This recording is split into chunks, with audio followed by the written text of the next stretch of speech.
Hey, what's up guys? DiplexHeated again. Welcome back to another video. Hope you guys have had a good day so far. Today we're recreating a famous naval battle from the Spanish-American War of the late 19th century. It is the Battle of Santiago de Cuba, fought between the United States and of course the Spanish Empire in the year of 1898. This was a decisive US victory, to say the least.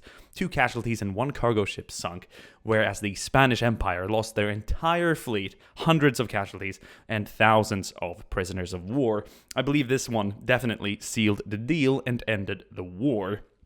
Now, it also ensured the Cuban independence from the Spanish Empire, and the rest is history. This has gone down as one of the most important battles in U.S. maritime history. It's up there with Battle of Midway, even though, well, historically, with Cuba and how its independence affected the Americans in the Cold War and in general, it's just had a big impact. If it had remained under Spanish imperial rule, perhaps the Cold War would have looked different with the Cuban Missile Crisis and whatnot, and of course Fidel Castro and everything, but that's history, and that's the story. Everything changes. It's, we call it the rings on the water and the butterfly effect, where one thing just changes everything. It's something worth thinking about. Now, the year below the flags is, I believe, what the AI looks to when designing these ships for the battle. And the battle did take place in 1898, but the AI ship design, if I assign the year to be 1898, is a little bit different and almost a little too modern compared to the paintings that I've seen of the ships that were used in this battle. So I've gone with the earliest available date of 1890. There is conflicting information on the Wikipedia page. The text says 4 battleships and 2 armored cruisers, but the order of battle below the images and the flags and commanders says 5 battleships. So I decided the more the merrier, and it's probably going to try and ensure that historical result a little bit more. I think as the historically the Spanish imperial fleet tried to escape Cuba, and they were caught in a pursuit, which probably led to a very unfavorable engagement position tactically and stuff.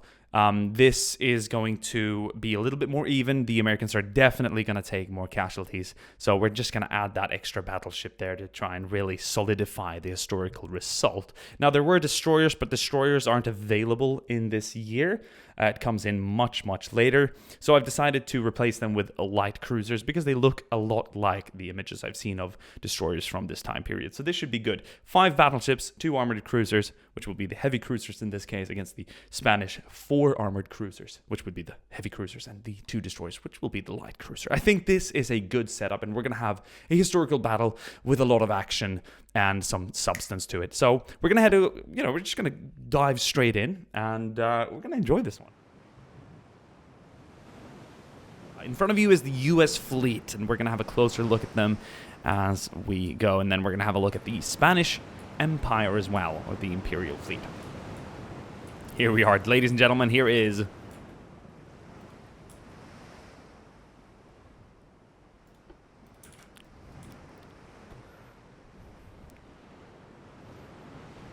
Welcome everyone. Welcome everyone to the Battle of Santiago de Cuba. In front of you is the US fleet with the 5 battleships in the battle line and the 2 cruisers screening the main line.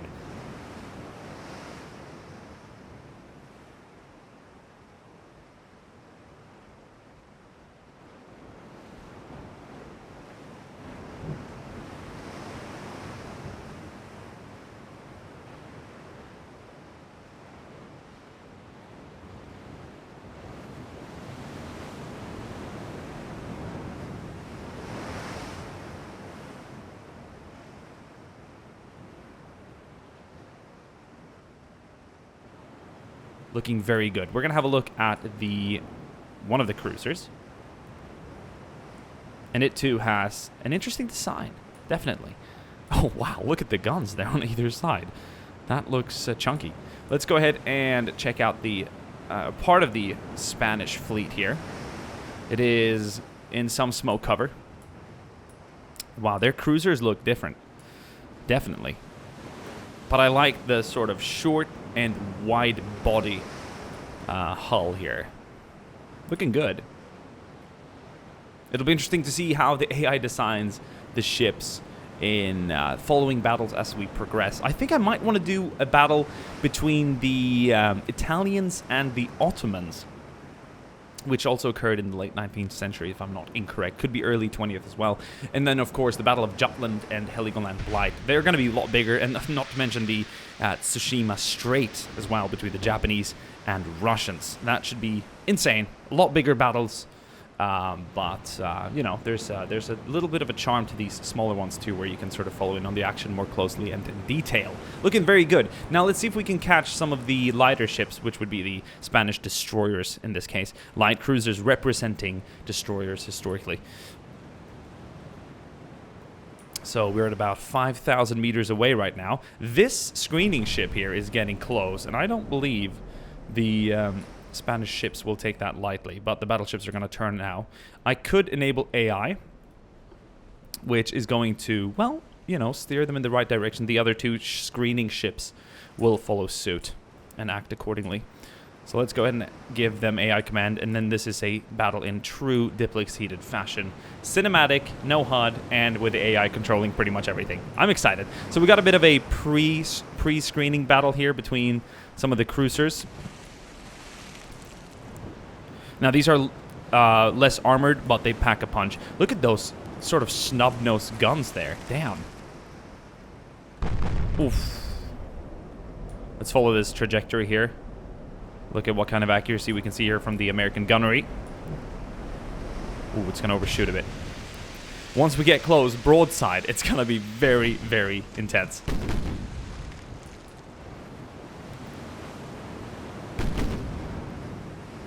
So while the fleets get into position, one could say, let's go ahead and talk a bit about this battle in particular. Now, what led up to this was obviously a lot of tension between the Spanish and Americans in both media, and it all pretty much occurred during the Spanish quelling of the Cuban War of Independence. There were reports of a lot of atrocities, but some were exaggerated heavily, probably in an attempt to swing American opinion in the public. But what really sealed the deal that led to the war was when an American ship, the USS Maine, exploded in the Havana port.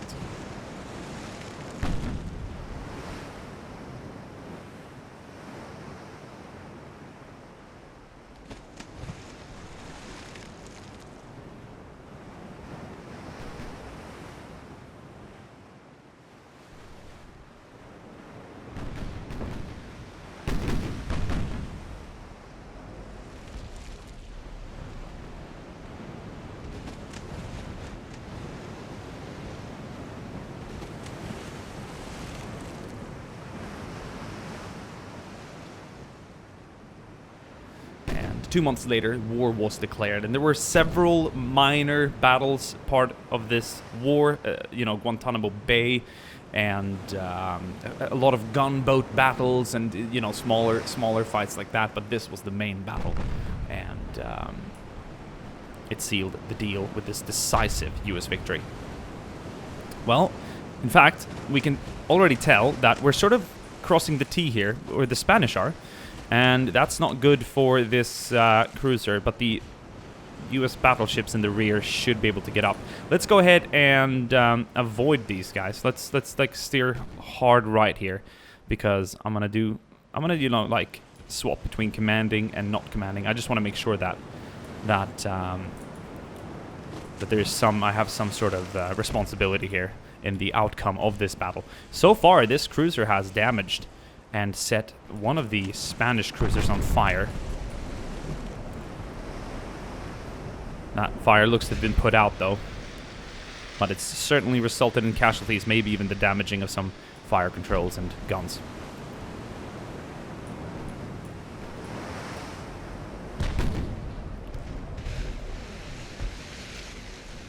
Let's see when the US battleships get in range.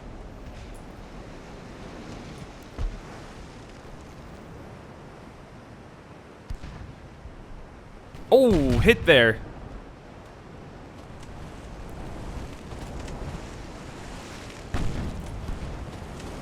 Oh, they're under a lot of fire now. Time to get out and wait for some support. Now, the US did lose one ship. It was a cargo ship, which wasn't even part of the... it must have been one of the armed yachts, and I believe the 2 casualties was in relation to that, but it doesn't even say... I mean, it's weird when there's conflicting wording, like 2 armed yachts, but it says 1 cargo ship. I mean, an armed yacht is, from what I've seen on pictures, it's pretty much like an armed cargo ship, but I don't know why they would use different words for it. Right, so he's going to get out of dodge there, and the U.S. battleship fleet now is steering left, and they're coming up on the Spanish fleet. It's going to be brutal. But yeah, I'm not liking this. This screening ship here is in a bad position. Now, historically, the Spanish fleet was in... the American fleet was in pursuit of the Spanish fleet, and I believe positioning and the occasion itself led to such severe Spanish casualties. They were trying to get away. I'm pretty sure they were pursued... They were chased and shot at. Maybe they did not pose much of a resistance and threat to the U.S. fleet in pursuit of the Spanish fleet, which led to such severe casualties and losses. But in this case, we're going to have a way more explosive engagement where both ships are in a meeting, or both fleets are in a meeting engagement. Cool indeed. Spanish gunnery so far, not something to write home about.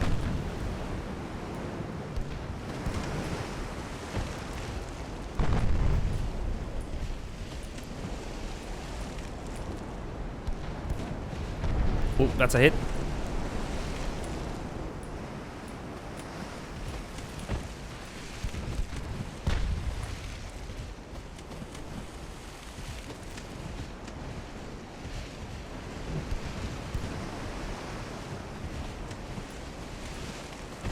This is the armored cruiser Columbia, and the U.S. battleships in the battle line are the Kentucky, Oklahoma, Georgia, Oregon, and Utah. What else but states?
Here we go. The battleships now in question are starting to get in range.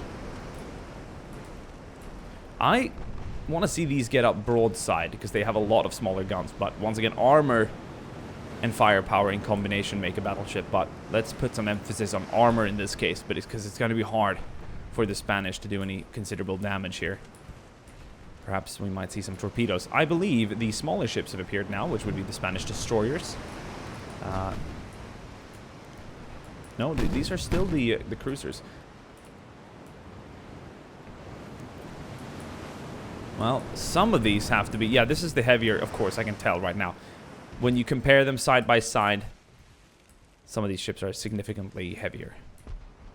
This would be one of the Spanish destroyers in this case. Lots of guns, like, what in the name?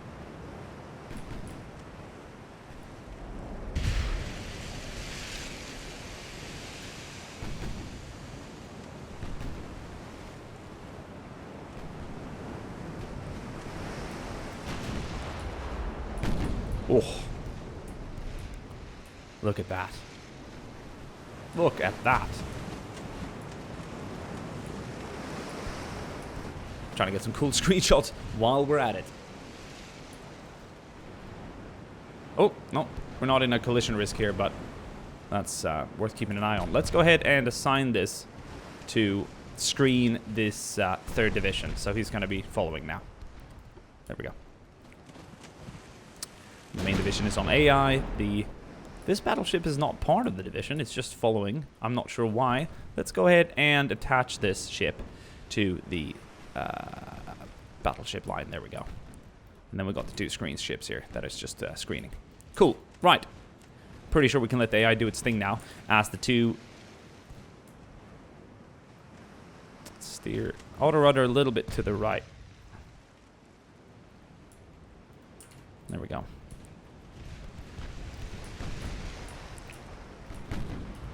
I hope to see some big detonations. Pretty sure we'll get it. Oh.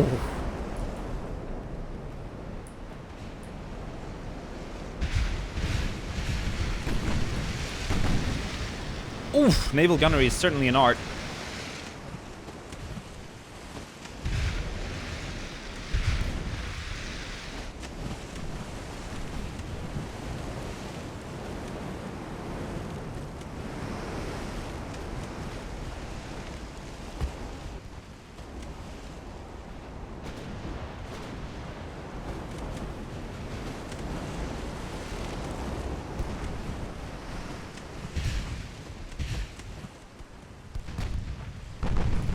Right, so Colombia there, you're going to have to slow down to avoid crashing into your friendly battleship. I think we've just avoided the collision here. The AI is a little funky, especially when you're screening with ships and stuff. They're interesting. Let's have this one come to a halt here and let the entire convoy pass.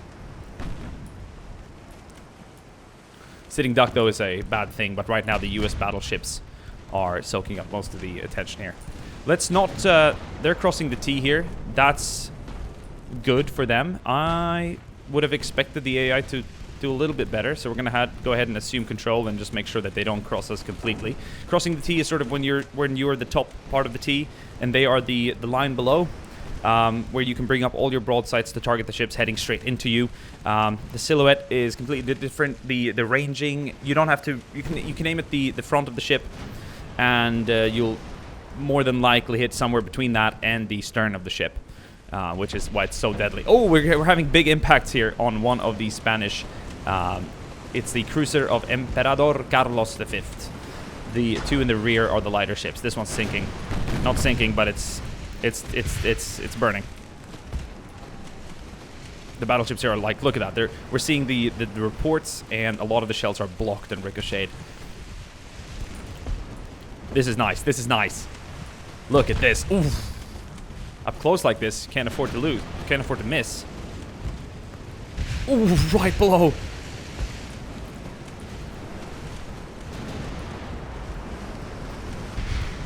Shouldn't be missing at this range.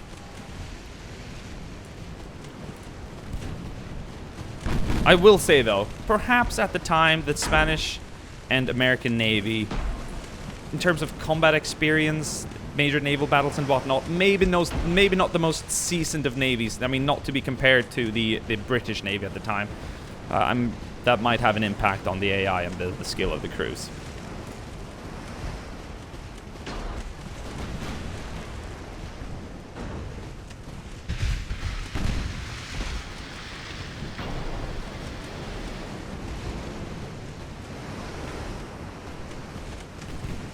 Yeah, I can tell right now we're going to see a lot more casualties on the US side than historically. But that's because this is a meeting engagement and not what historically happened tactically. But I think I do prefer this to a just slaughter in pursuit of another fleet. How's this one faring? It's okay. There's some fire internally, but the structure's 99% solid and the float is 100%, so it's nowhere near sinking. Oh, now we get to see some bigger broadsides.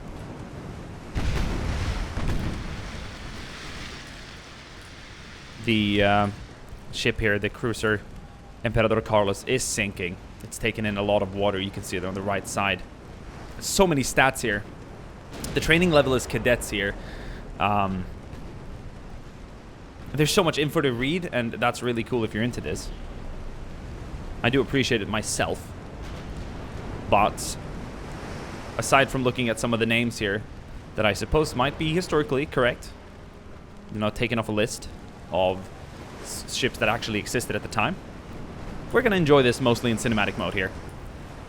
Let's go ahead and click this ship here and make sure it steers a little bit more to the right. So kind of like a hard right turn in that direction. So we can end up broadside with the Spanish fleet.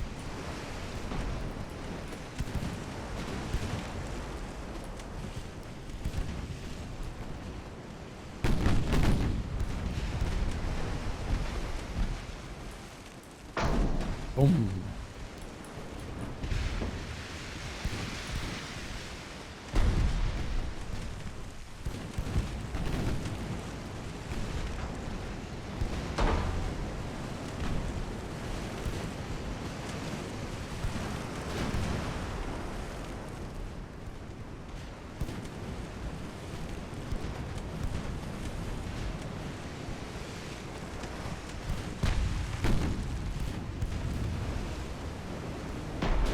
Oof!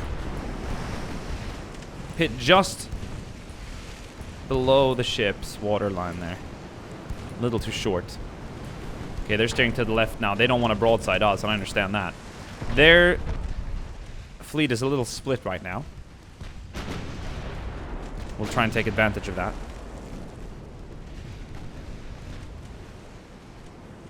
Smaller guns here on the side are constantly firing. What kind of we're looking at some 80 mils, 64, 54, but the main guns are 160 mil. So some of these smaller guns are compared to some anti-tank guns and infantry guns even. On the Spanish ship, we're looking at, wow, way bigger guns. That's surprising. The cruisers have way bigger guns, but their armor is going to be their lack of armor is going to be their main disadvantage here. But I'd expect bigger guns on the... oh, whoa. Well, we do have a 300 mil. I forgot about that. We got some really big 287 millimeter guns. So yeah, there's not a lack of caliber here on the U.S. battleships. I was afraid there that the AI had snuffed the U.S. of firepower that they might desperately need in this case. Back here now... completely forgot about this one. What's Charlotte doing? Well, they're part of the same division, so my bad. Let's make them catch up. I don't necessarily think the ships are going to need it, but it was more important there not to cause any major collisions damaging any of the ships. Once again, can't trust AI fully. Boom. Let's see if we can get any big detonations here. That would be awesome. I've seen some of those previously, and it looks phenomenally cool when a ship goes up in a huge explosion like ammo racked.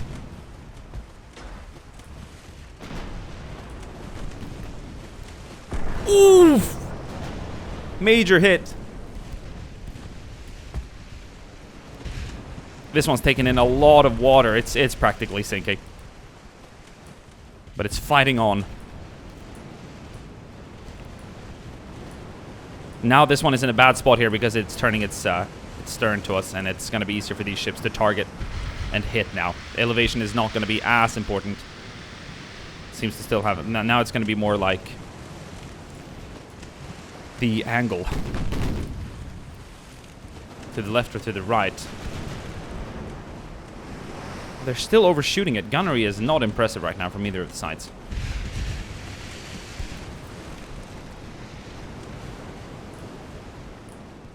Alright, let's bring them up a little bit more now. In fact, I think the two screening cruisers here, we'll have them arrange a separate battle line and hit the rear of the Spanish fleet. That could really be a good flank. If they can get up in time, they're pretty fast.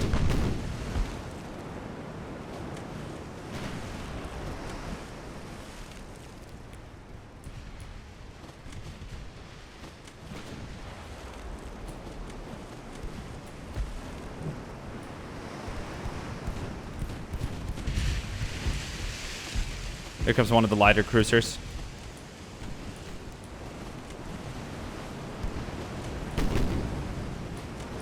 Trying to get close. There's a lot of smoke screens here.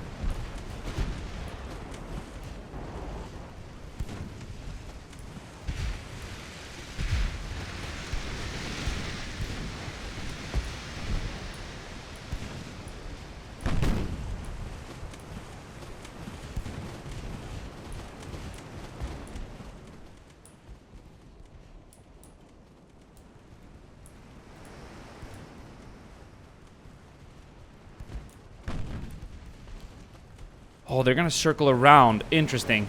Okay, they're gonna... We're crossing the T now, pretty much, on this ship at least.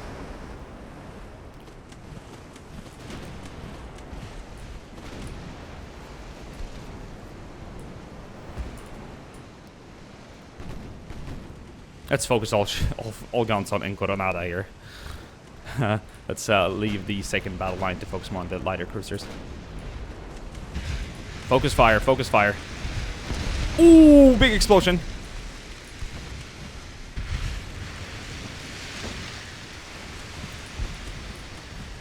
Yeah, it's come to a halt in the water now. It's sinking.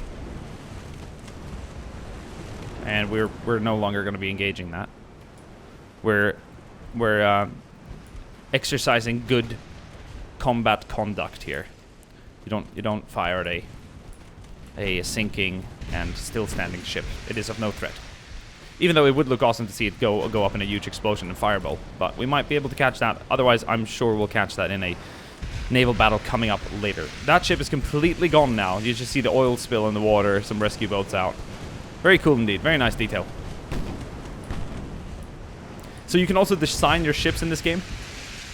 And speaking of this game, so we can do something like, we can design the Scharnhorst and everything. There are tutorials online for me to go after. But this is from the same developer that made Ultimate General Gettysburg and Civil War, and as well as the Ultimate Admiral Age of Sail, which I've played on the channel for a while, and I thoroughly enjoyed that game. Great mix of like land combat and naval combat with landings and stuff. It's a really awesome game. Launching Marines ashore and everything. So cool. This is entirely focused on ships and naval combat. And Dreadnoughts in particular.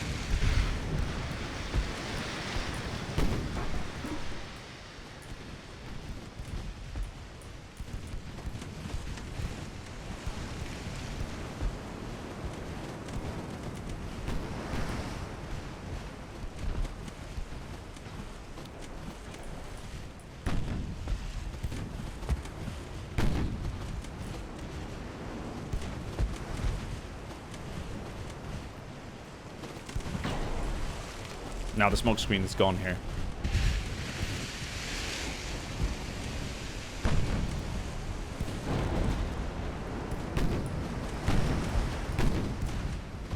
It's firing in all directions.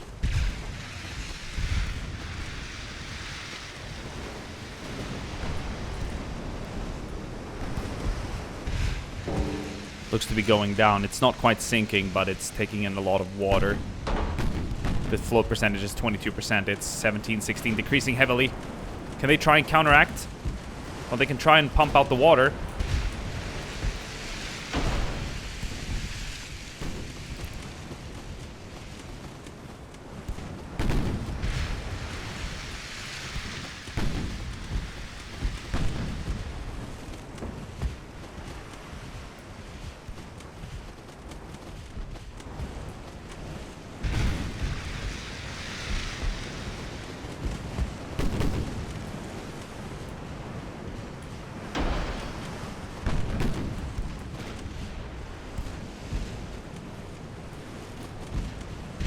Oh, it's just short.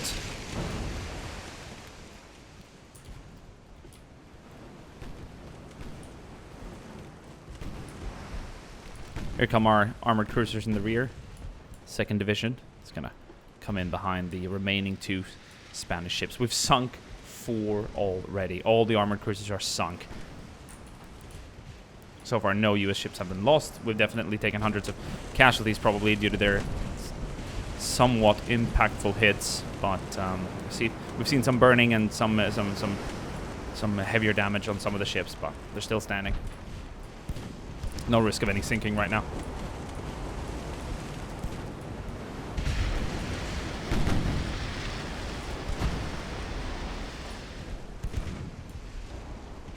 How do you miss? I mean...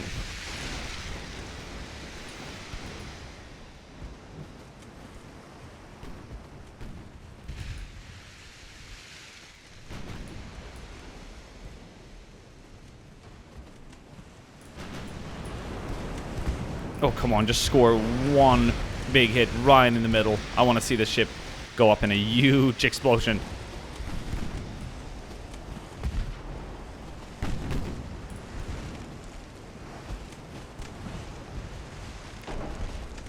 All guns active. They're all aimed.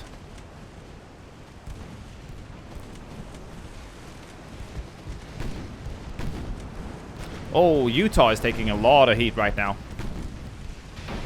Time to bring one of these down here before we lose a battleship. Let's go ahead and separate this one from the division. And let's have Utah steer away from the formation to try and save it. Evasive maneuvers, evasive maneuvers, evasive maneuvers.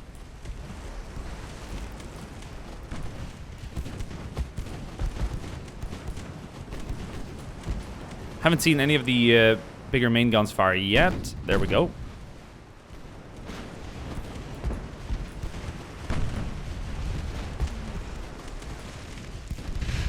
They take a while reloading. And they want to aim them properly and everything. Oh, just missing.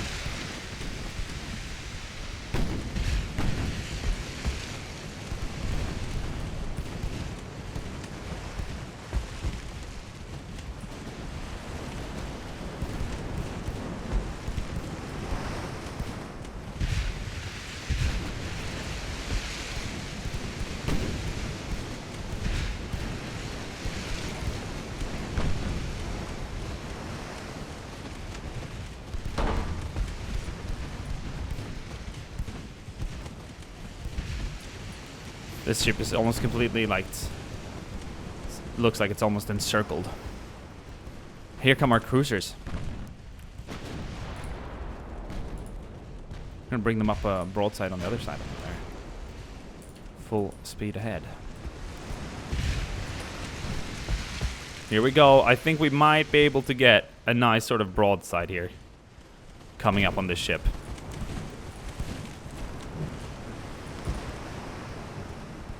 Look at this battle line. Boom, boom. Look at all those guns.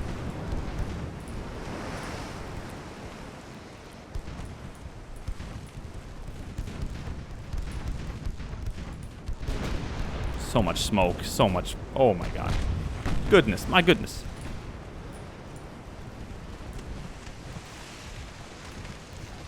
Well, the fish below the surface are just being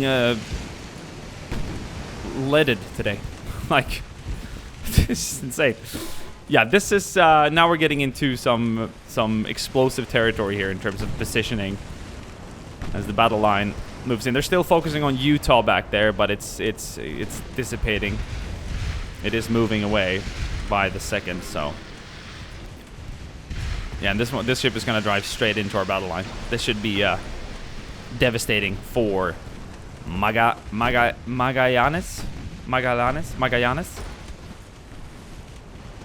Yeah.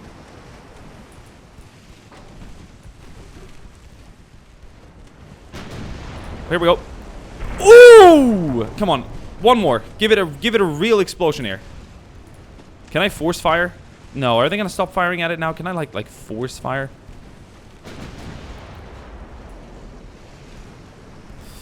I wish I could take direct control. I just really want to see it explode, man. Well, we've had some good explosions, but we haven't had one of those complete ammo detonations yet, which I so desperately crave.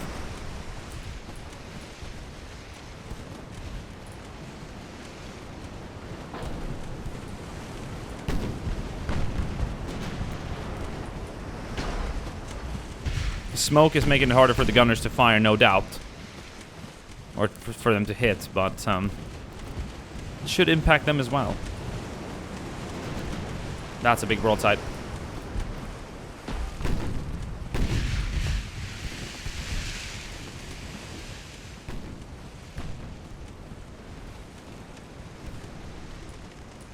And naval battles are lengthy, slow, and they test your patience. But that's cool. It's a slow kind of action that I do appreciate.